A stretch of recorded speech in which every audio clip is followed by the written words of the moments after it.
Hello, hello mga kasamfam! Nandito po tayo ngayon sa Alta Veranda de Tibig, located here sa Silang, Cavite. Ngayon, umutin po kami ng isang mini bridal fair at with grand food tasting na ginanap dito, and ang nagpa-event kasi niyan is si Alta Veranda since it's their 10th anniversary. So ayan, nakita nyo kanina dun sa mga unang clips ng video, yun naman yung mga setup nila for garden wedding with their catering services. So yun yung mga style or design ng peg kung mag-garden wedding kayo kay Alta Veranda. Nandito naman tayo sa makikita nyo, parang isa siyang gazebo. So, parang pwede itong antayan ng mga bisita or magiging guest natin while nag-aantay sa pagpasok ng reception. So, ito, makikita nyo rin naman, may pool dyan. And I think yung parang, ayun, na rooms doon, yun ata is yung mga pwede nating i-avail na accommodation kay Alta Veranda kung mag-overnight stay yung mga guest natin or tayo for preparation ng events. So, ayan, may pool. After party, pwede tayong mag-swim-swim dyan and mag-enjoy with our family and friends. So, maganda, malaki, malawak siya. Ang ganda niya sa personal and sobrang linis niya. Sobrang ganda. And I know this is pet friendly sila ha. Yun din is mga nakakadagdag ng quality. So ayan, ako kaway-kaway, team pink kami. Oo nga, no, ngayon ko lang napansin, naka-pink pala kaming lahat. Anyways, ayan, magi-start na yung program. So, bukod nga kasi sa may pa-mini bridal fair and grand food tasting, 10th anniversary ni Alta Veranda. And yan, si president and si owner, si Sir Noe and Ma'am Daisy, they will cut the ribbon to formally open the event. Ayan. With our host, hindi ko lang natandaan yung names nila. Pero ang galing nila. So, meron din silang services. I-search nyo na lang siguro kay Alta Veranda, pero magaling silang host, very jolly, energetic, and very talented. Nagsising and dance din sila, so nakakaaliw. Ayan, so pwede na pumasok yung mga young couples or mga magiging ayan, nagulat ako kay ate, sorry na ano ko dun. Kailangan kasi daw mag-kiss bago pumasok dun sa tunnel para daw madaming grasya na ma-receive. Dahil bukod dito sa makakahanap ka na ng may mga promo, sila catering, sila Alta Veranda yung venue, meron din kasing pasabog sila Alta Veranda, may mga promo sila na paraffle sa last time ng event. So ayan. Ayan na, si next couple. Ayan, ako tawa-tawa ko dyan kasi hindi ko alam kung paano. Hindi kami nakapag-rehearse ng partner ko dyan. So, isa kaming KJ. Dapat kasi kikis ako sa pisngi niya, kaso nakakahiya talaga, natatawa ako. Yan na, hanggang sa nakatingin na kasi si host, napilitan na tuloy akong pumasok sa loob at tinutulak-tulak na nila ako, nakita nyo naman. Ayan, so very shy. Shy type naman talaga ang aking partner and ako. Yun, dapat kikis ako kaso talagang nahiya na ako. So, disappointed sila. I'm sorry guys. Sa kasal na lang. Yan na. Okay na. Sige na. Tapos na. Oh, yan ang pretty ng beshi natin. Kaway-kaway ka dyan. Yan na. Pasok na tayo sa loob. Can't wait makita yung mga setup ng ating mga magagaling na catering services. Yan, ang ganda ng title. Sobrang peg. Nakakayak. Ang ganda talaga ng white and gold theme. Yan. Happy birthday, ma'am. Birthday daw ni Ma'am Daisy, yung asawa ng may-ari. So, yan. Set up sila. Yan, nakikita nyo. Different set up ng tables and chairs. Different motif. So, ito yung first na bago mag-start. Kahit saan ka naman pwedeng umupo dyan. And then, ang kailangan kasi, Ito na, ang bilis. Andito na tayo kay M Catering and Fine Food. Sobrang sarap ng mga pagkain and ang dami. Sobrang lambot ng roast beef nila. Ang sarap talaga. Ayan, makikita niyo naman. Tikim kami ng tikim. Pero nababadrip na ako dyan kasi akala ko binibidyo niya ako habang sumusubo ako ng pagkain.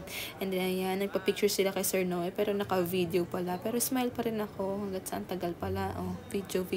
Pero anyways, ang sarap ng pagkain ni M Food Tasting. Sobra. And ang ganda ng setup. We love the idea na medyo mataas siya. So, nagkakakitaan yung mga guests habang kumakain. Hindi yung tatayo. So, ang ganda ng setup. Very simple but elegant.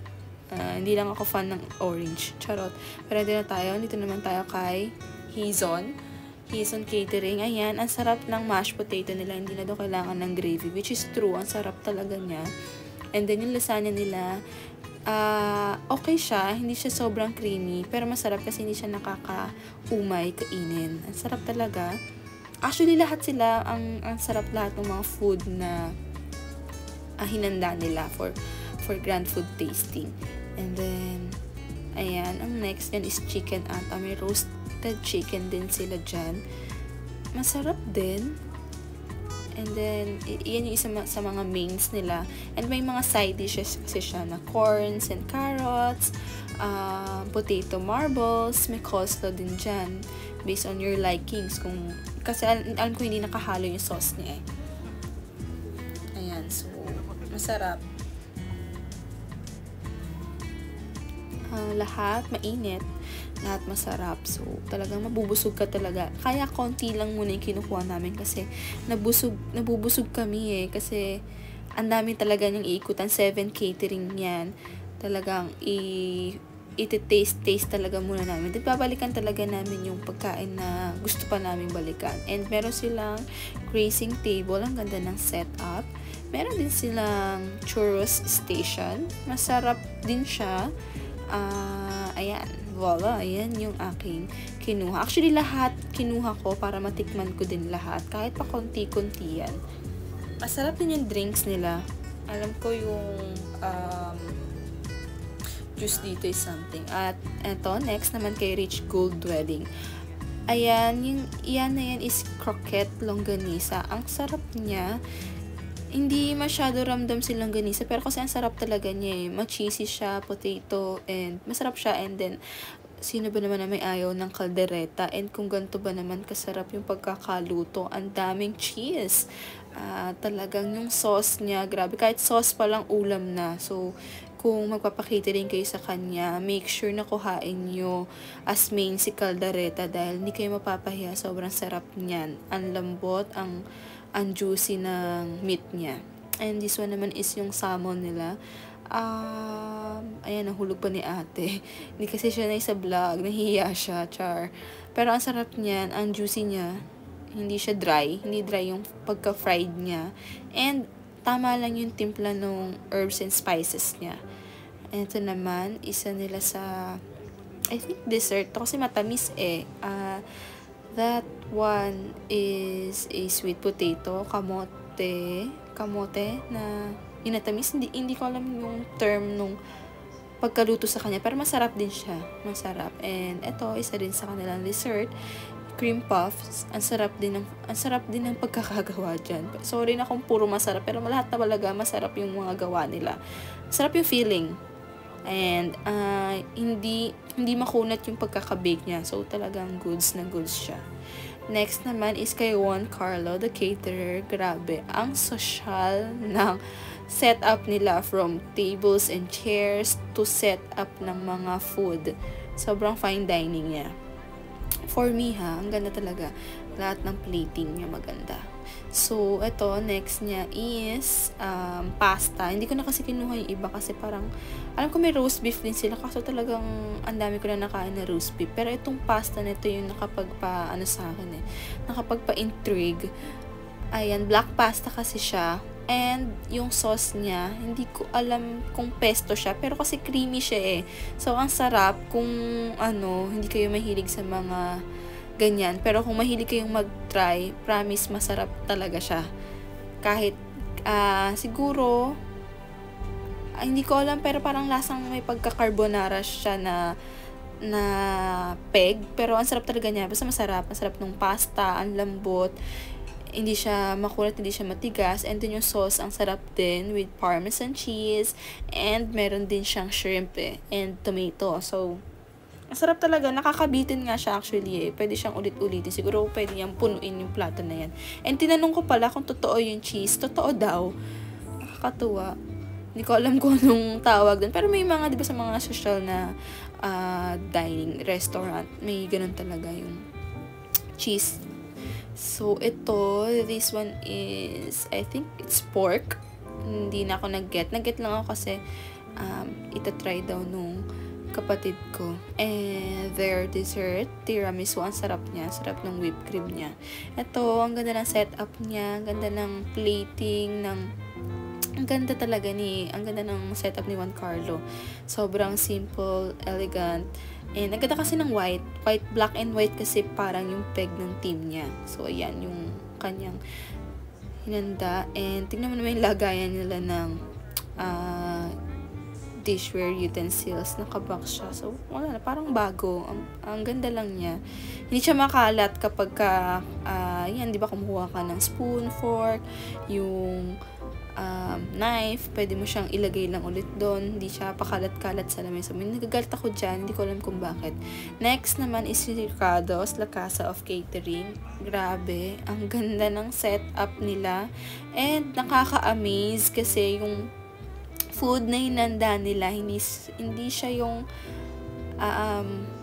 yung paulit-ulit, nakakaiba talaga siya yan, lalo na yung shrimp na yan, sobrang sarap, nakakabitin. Kaya ko ata mga 5 pieces nun.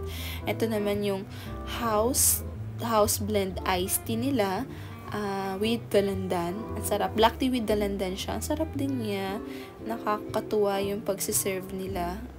Sobrang sarap, sobrang ganda. Tignan mo naman yung pink, ang cute-cute talaga. So, bukod sa masarap yung food, ang ganda ng setup. Ito, I think that one is scallop yan. Tapos, hindi ko alam kung ano yung palaman ng pau, pero yun, ang sarap. Next tayo kay Josiah's Catering. So, kay Josiah's Catering, ito kasi yung napili namin na catering services dati. Actually, lahat sila kasi masasarap. Lahat presentable, lahat masarap, lahat maganda. Kaso, ito kasi, sila kasi yung maganda na, classy, elegant, at the same time, affordable sa aming budget. Ang ayin kasi namin na packs is around 150 to 200 packs. So, sila lang kasi pumasok sa budget namin. At the same time, masarap na yung nila, food. This one naman is a Town's Delight. Ang sarap din, may patempura sila. Ang sarap nung pork belly, parang may sauce pa siya And then, hindi ko na nakita yung iba. Pero masarap din yung food nila. And ayan, hindi ko alam kung anong trip ni Daddy Sam Fam. Nagsasayaw-sayaw siya dyan, siguro sa busog, at nasarapan siya, very satisfied siya sa mga food na natikman niya, and sinasightseeing nila. Well, makikita nyo dito, yung space na to, ito yung space na pwede naman pag-set-upan for welcome treats sa mga bisita, pagka kay El Pavilion kayo na venue. So, ayan, dyan magsiserve ng cocktails, mocktails, coffee station, grazing table, while waiting for the groom and bride, pagka pwede na pumasok yung mga guests sa reception. So, ayan, ang laki niya, maluwag din siya. Yung kanina, parang dun din pwede mag-set up para naman sa mga guests ni Plaza Guevara. So, dalawa kasi yung venue hall dyan. Ayan, yung glass type niyan. That one is Plaza Guevara. So, papunta tayo dyan. Magkahiwalay kasi dyan naman ginanap yung mga for further inquiries per catering and other suppliers. Kasi doon kay El Pavilion, yung mga 7 caterers lang yon. Dito kay Plaza Guevara, doon na yung other suppliers. So, kung sa wedding, kulang ka pa ng photo and videos, coordinators, and mga other na mga pang pika-pika, like andun din ata si Cafe Agapita for coffee station. May mga good deals din talaga sila na good for 100 packs, 200 packs. May mga donut or parang sweets corner na pwede mo rin i-avail sa event na gusto mong ano sa kanila. So, yan, kinaganda kasi niyan, wave na kasi talaga yung mga transportation charges kasi around silang lang din kasi yung mga suppliers na invited dyan. So, hindi kayo mahihirapan. Yun yung nakita kong isa sa mga promo na kinaganda ng event na to. So, ayan, balik tayo dito sa garden.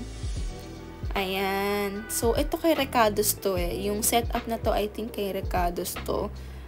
Ayan, tama. So, ito, kung plan nyo mag-garden wedding, you can consider Recados kasi sobrang ganda ng setup niya. Sobrang parang dito ka pa lang umiiyak na yung groom. At saka lahat pa, siguro pati yung bisita umiiyak na kapag dumaan dito kasi sobrang ganda. Aramdam mo yung pagka-intimate dito ng atmosphere niya ng venue. Sobrang ganda. Tingnan mo naman yung aisle. May pa-curve siya. Hindi ko na napansin kung may iba pa bang services, catering services na nag-set up. Pero parang si Recados lang to. Pero ang ganda. So, yung chairs, diba? Ang ganda ng setup. Talagang mapapaalay ka na madaming itlog para hindi umulan. Kasi ang ganda, oh. Pero may mga contingency plan din naman siguro sila coordinator if ever na umulan dyan. Kasi ang ganda talaga, oh. Sobrang appreciated siya. Pero ako siguro kung mag-garden wedding ako, tapos umulan, bahala na ulanin. Ang ganda talaga niya. So, ayan. And then, yun yung nakita nyong door na maganda. Yun yung entrance for Plaza 2, Plaza Guevara. So, yan yung newest nila na event hall. Ayan. Ang perfect, diba, ng aisle? Wow. Diba? Wow, grabe. Ayan, kapag kasi pumunta ka dito, may mga package talaga sila. 20% discount. I mean, 20,000 discount, 10,000 pesos discount. So, madami ka ma-avail ng discount. Pagka early bird ka, meron ka ring makukuha na Sodexo voucher. Madami eh. And then, may paraffle sila sa huli. Yun kasi yung exciting part. So, ito si El Pavilion. So, dito ginanap yung kaninang grand food tasting. Yan. So, ayan yung hall number 1. Ito yung unang-unang hall nila. Si El Pavilion. Ito kasi nakakapag-cater ng 150 to 350 packs. While kay Plaza Guevara kasi, ang maximum lang daw nila is 200 packs. So, kapag ka talaga malakihan yung pang-event mo, dun ka kay El Pavilion. Pero kung talagang intimate tayo, and then, konti lang yung guest natin, dun tayo kay Plaza Guevara. So, grabe, sobrang perfect nila both for wedding or any events na gusto nilang ganapin dyan. Ang ganda, you can contact them directly to their Facebook page, Alta Veranda de Tibig, Silang Cavite. Thank you so much for inviting us. Yun lang guys, hope you like our video. Please like and subscribe our social media accounts. Bye!